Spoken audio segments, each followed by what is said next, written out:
देखिए बाबू, यहां पर सबसे पहले समझा जाए, आपके बिहार बोर्ड में जो क्वेश्चन आता है इससे ज्यादातर क्वेश्चन आता है। मतलब यदि आरएस के कथन अगर प्रश्नवाचक वाक्यों में हो, और बाबू यदि आरएस के कथन प्रश्नवाचक, आखिर कैसे समझेंगे ये प्रश्नवाचक है?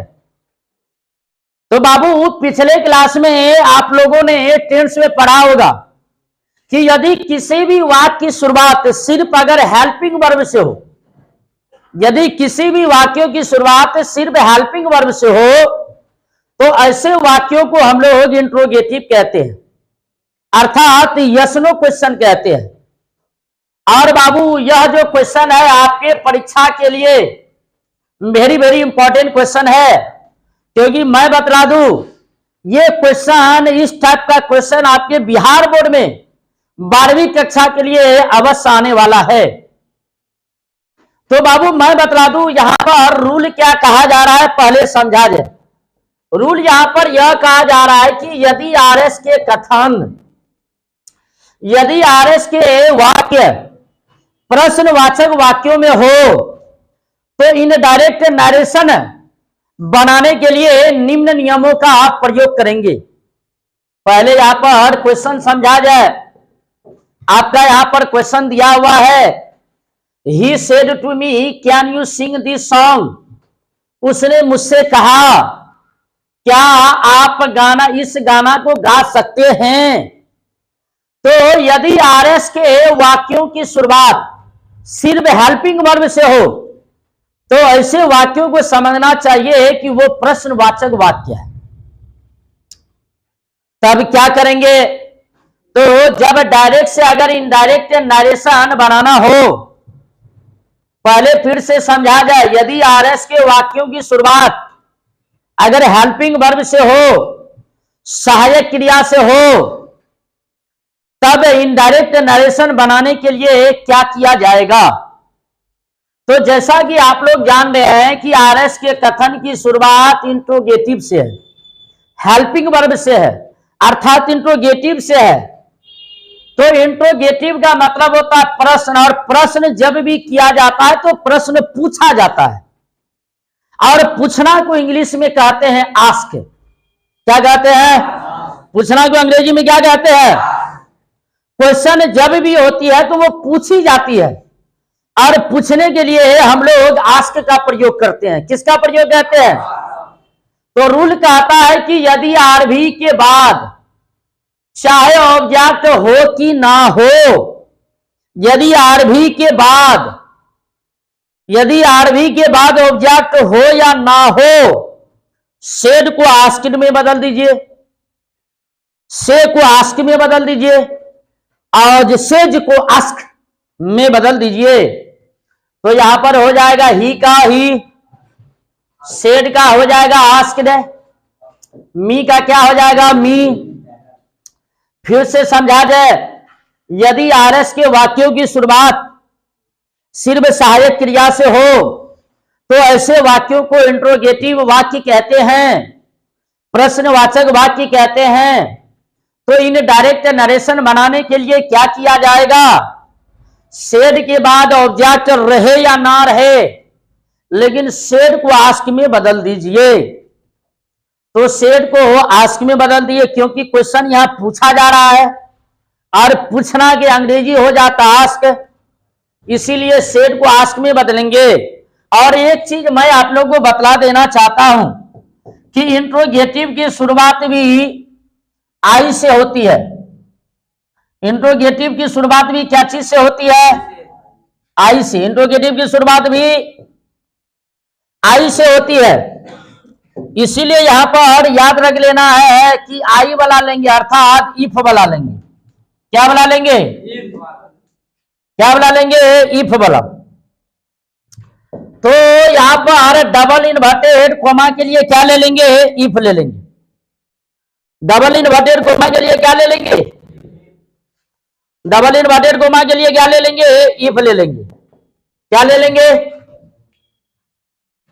तो डबल इन्वर्टेड कोमा के लिए इफ लेंगे, अर्थात आई वाला वर्ड लेंगे। इतना याद रहेगा। बहुत सारे क्वेश्चन आप लोगों ने डायरेक्ट से इनडायरेक्ट बनाए हैं। इतना याद रख लीजिएगा, सेड को आस्क में बदल दीजिए, चाहे ऑब्जेक्ट हो कि ना हो। इंट्रोगेटिव के लिए इफ लेंगे, मतलब डबल इन्वर्टेड कोमा को हटाने के लिए इफ का प्रयोग करेंगे। पहला रूल कहा जा रहा है कि सेड को आस्क में बदल दीजिए, डबल इन्वर्टेड कोमा के बदले इफ का प्रयोग करें, और इंट्रोगेटिव वाक्य को एसर्टिव वाक्य में बदल दे। और एसर्टिव वाक्य में बदलने के लिए पहले हम लोग लेते हैं सब्जेक्ट, उसके बाद लेते हैं हेल्पिंग वर्ब, उसके बाद लेते हैं वर्ब, और उसके बाद लेते हैं ऑब्जेक्ट, जैसा कि आप लोगों ने इससे पहले पढ़ा होगा। तो अब करना क्या, इंट्रोगेटिव वाक्य है, इंट्रोगेटिव वाक्य को एसर्टिव में बदल देना है। एसर्टिव में बदलने के लिए क्या करेंगे, तो एसर्टिव में बदलने के लिए पहले सब्जेक्ट को पर्सन को बदलिए, यू मी के अनुसार क्या हो जाएगा, और यहां पर आर भी है पास्ट और आर एस है प्रेजेंट में। तो नियम कहता है यदि आर भी हो पास्ट तो आर एस को भी करे पास्ट, तो कैन का पास्ट क्या हो जाएगा, कुड। और यहां पर स्ट्रक्चर भी लिखा दिया मैंने, पहले सब्जेक्ट, सब्जेक्ट के अनुसार हेल्पिंग वर्ब, उसके बाद वर्ब का पहला रूप, तो सिंग का वर्ब 3 सिंग, और दिस जो है यह जो है पार्ट ऑफ स्पीच का भाग है।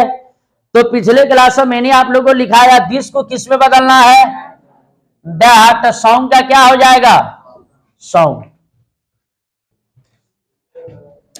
देखिए बाबू, यह जो क्वेश्चन है आपका 2009 का क्वेश्चन है, 2009 का क्वेश्चन ये पूछा गया, और हर एक साल यह क्वेश्चन पूछा जाता है इस टाइप का। तो रूल लिखा जाए, लिख लीजिए, यदि आरएस के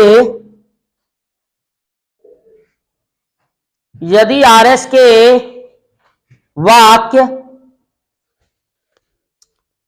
यदि आरएस के वाक्य प्रश्नवाचक वाक्यों में हो, यदि आरएस के वाक्य प्रश्नवाचक वाक्यों में हो,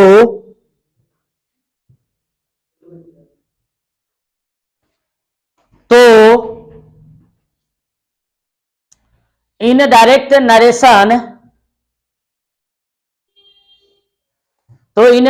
नरेशन बनाने के लिए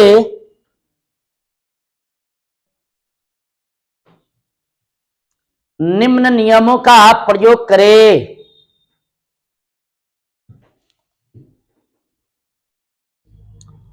यदि आरएस के वाक्य प्रश्नवाचक वाक्यों में रहे, तो इनडायरेक्ट नरेशन बनाने के लिए निम्न नियमों का प्रयोग करें। 1 नंबर में दीजिएगा, 1 नंबर में दीजिएगा, 1 नंबर में दीजिएगा, से को आस्क में, सेज को आस्क में, एवं सेड को आस्क्ड में बदले।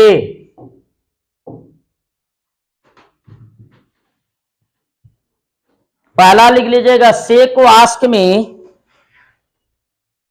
सेज को आस्क में, एवं सेड को आस्क्ड में बदले।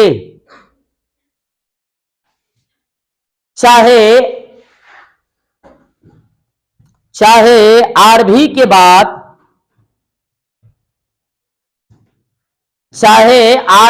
बाद, ऑब्जेक्ट हो या ना हो, चाहे आरभी के बाद ऑब्जेक्ट हो या ना हो। बाबू, चाहे आरभी के बाद ऑब्जेक्ट हो या ना हो, उससे कोई मतलब। इतना जान लेना है कि यदि आरएस के वाक्य की शुरुआत अगर हेल्पिंग वर्ब से हो तो समझ जाएंगे वो यस नो क्वेश्चन इंट्रोगेटिव वाक्य है। तो आरभी के बाद चाहे ऑब्जेक्ट हो या ना हो, उससे कोई मतलब। से रहेगा तो आस्क में बदलना, सेज रहेगा तो आस्क में बदलना, और सेड रहेगा तो किस में बदलेंगे। फिर अगला पॉइंट लिखा जाए, डबल इन्वर्टेड कोमा के बदले डबल इन्वर्टेड कोमा के बदले या डबल इन्वर्टेड कोमा के स्थान पर डबल इन्वर्टेड कोमा के स्थान पर इफ का प्रयोग करें। डबल इन्वर्टेड कोमा के स्थान पर इफ का प्रयोग करें एवं लास्ट पॉइंट लिखिएगा,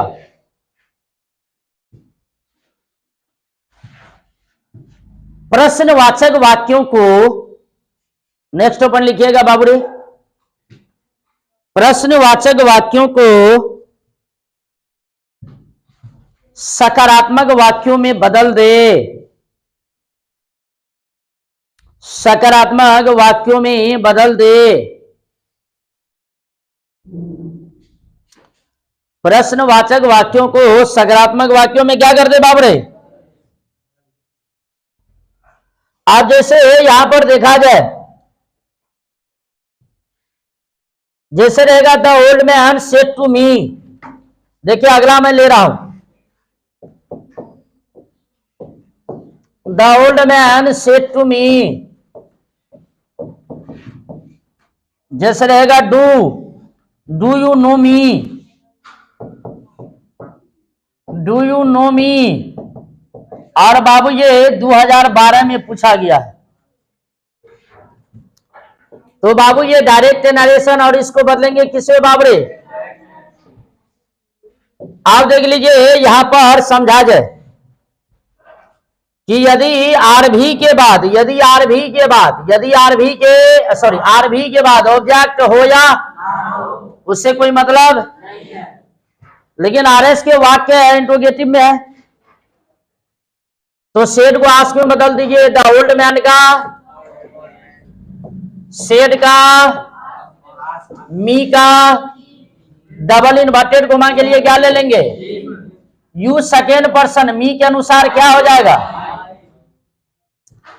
अब बाबू यहां पर देख लीजिए आर भी पास्ट में है और आरएस प्रेजेंट में है, तो बाबू रे आरएस को भी पास्ट में कर दो। मैंने बतला दिया था यदि डू रहे चाहे डज रहे चाहे V1 रहे तो पास्ट में बदलने के लिए इसको V2 में बदलेंगे। किस में बदलेंगे, डू रहेगा तो डिड में बदलेंगे, डज रहेगा तो डिड में बदलेंगे। लेकिन डू डज डिड में बदलेगा कब, जब निगेटिव रहेगा तब।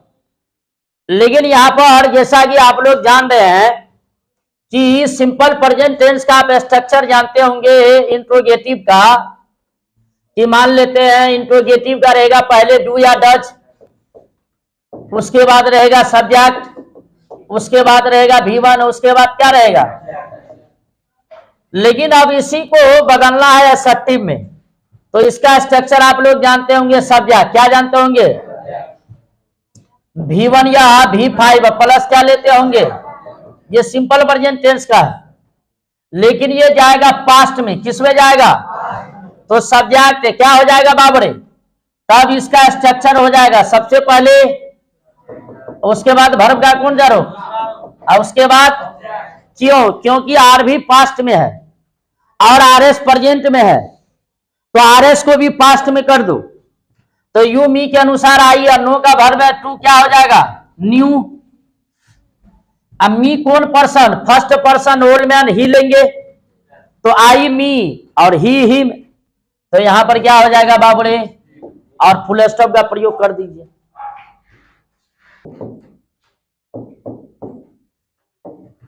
देख लीजिए बाबू यहां पर 2015 का यह क्वेश्चन है, कहता है कि he said to me will you be tomorrow, और यहां पर देखा जा रहा है यहां पर कि आरएस के जो वाक्य है उसकी शुरुआत हेल्पिंग वर्ब से अर्थात इंट्रोगेटिव में है।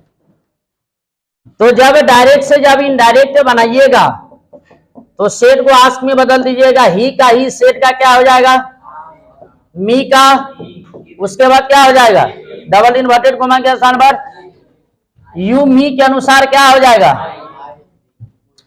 अब यहां पर ये पास्ट में है, ये फ्यूचर में है, तो आर एस जब प्रेजेंट या फ्यूचर में रहे और आर भी पास्ट में रहे तो पास्ट को पास्ट ही से कनेक्शन रहता है, प्रेजेंट को फ्यूचर से हो सकता है, लेकिन पास्ट जब रहेगा आर भी जब पास्ट तो आर एस भी हो जाएगा पास्ट।